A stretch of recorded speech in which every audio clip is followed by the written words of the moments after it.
اخلاق وہ موتی ہے جس کی کوئی قیمت نہیں ہوتی مگر اس سے ہر چیز خریدی جا سکتی ہے۔ سوچ کے ساتھ زندگی میں آگے بڑھو کہ اللہ نے یقیناً بہترین ہی سوچا ہوگا۔ جس کو تم سے سچی محبت ہوگی وہ تم کو فضول اور ناجائز کاموں سے روکے گا۔ جو دل دوسروں کی تکلیف دے کر بے چین ہو جائے تو جان لو کہ اس دل میں اللہ رہتا ہے۔ تنہا انسان کو کبھی تنہا نہ سمجھنا، کیونکہ جو تنہا ہوتا ہے اس کے سب سے قریب اللہ ہوتا ہے۔ اگر انسان کو تکبر کے بارے میں اللہ کی ناراضگی کا علم ہو جائے، بندہ صرف فقیروں اور غریبوں سے ملے اور مٹی پر بیٹھا رہے۔ اللہ آزماتا ہے اس چیز سے جو تمہیں بہت پیاری ہوتی ہے، تاکہ اس چیز کے ملنے کی تڑپ تمہیں اللہ سے ملا دے۔ مدد کرنا ایک مہنگا تحفہ ہے، اس لیے سب سے اس کی توقع نہیں کرنی چاہیے، کیونکہ بہت کم لوگ دل کے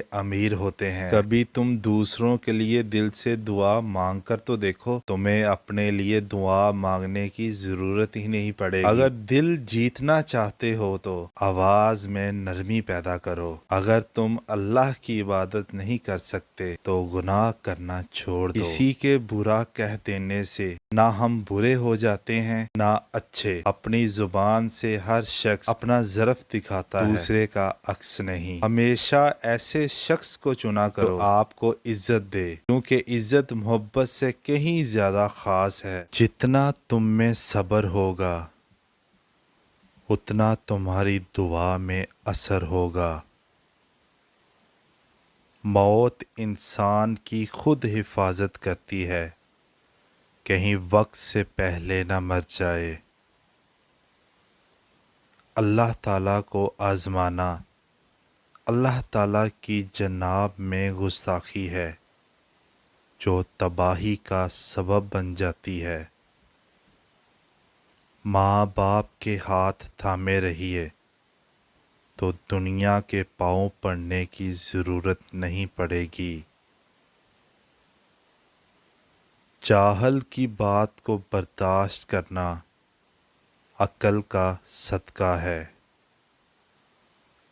اپنی جوانی کے دھوکے میں مت آنا، یہ عن قریب تم سے چھین لی جائے گی۔ اپنی زبان کی تیزی اس پر مت چلاؤ جس نے تمہیں بولنا سکھایا ہے۔ معافی جس قدر شریف کی اصلاح کرتی ہے اتنا ہی کمینے کو بگاڑ دیتی ہے۔ صبح کی نیند انسان کے ارادوں کو کمزور کرتی ہے۔ منزلوں کو حاصل کرنے والے کبھی دیر تک سویا نہیں کرتے۔ حضرت علی رضی اللہ تعالیٰ عنہ نے فرمایا، میری 5 باتیں ہمیشہ یاد رکھنا، کامیاب ہو جاؤ گے۔ پہلی بات، اللہ تعالیٰ کے علاوہ کسی سے کوئی امید نہ رکھنا، کیونکہ اللہ پاک کے علاوہ کوئی ذات نہیں جو کہ تمہاری امیدوں کو پورا کر سکے۔ دوسری بات، اپنے گناہوں کے علاوہ کسی چیز سے نہ ڈرنا کہ کل کو جب اپنے اللہ کے سامنے جاؤ گے تو اللہ کو کیا منہ دکھاؤ گے۔ تیسری بات یہ ہے کہ اگر تم سے کوئی ایسی بات پوچھی جائے جس کا تمہیں علم نہ ہو تو یہ کہتے نہ شرمانا کہ میں نہیں جانتا۔ چوتھی بات یہ ہے کہ جس بات کا تمہیں علم نہ ہو تو اس کے بارے میں علم حاصل کرنے کی کوشش کرو۔